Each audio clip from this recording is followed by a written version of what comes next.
Les Kurdes n'ont pas de pays, mais ils ont du talent et des amis. Les Belges accueillent le premier festival de cinéma kurde dans leur centre culturel à Paris. Il y a eu des festivals filmés kurdes à travers l'Europe. Et c'était pour moi, en tant que cinéaste kurde, une chose évidente de plus en plus à voir à la ville de Paris, la ville des cinéphilies, avoir un festival kurde. Et surtout, c'est la ville qui a accueilli le père du cinéma kurde, Yilmaz Güney.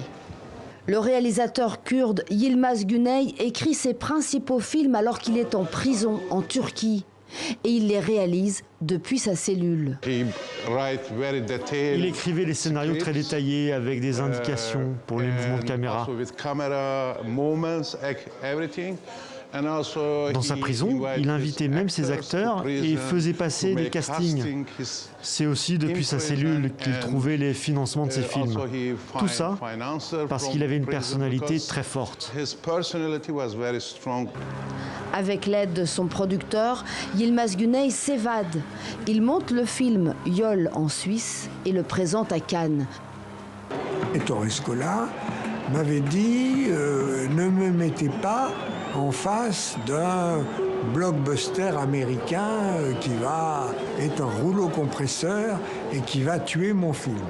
Alors j'ai dit non, je ne vais pas le mettre en face le deuxième jour, ce sera vous le film de la journée.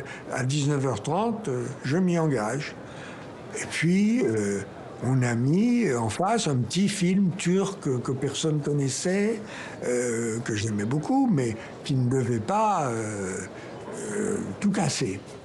Et en fait, le film de la journée, ça a été le film de Güney. Deux ex-aequo, Costa Gavras et Yilmaz Güney, la palme d'or de ce festival de Cannes.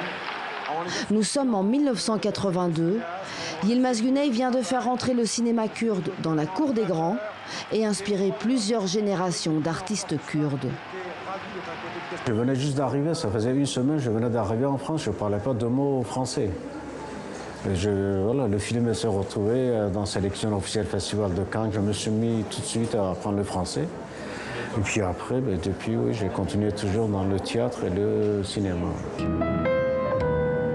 pense que la science ne connaîtra pas la raison de ta mort, parce que la science ne connaît pas l'exil.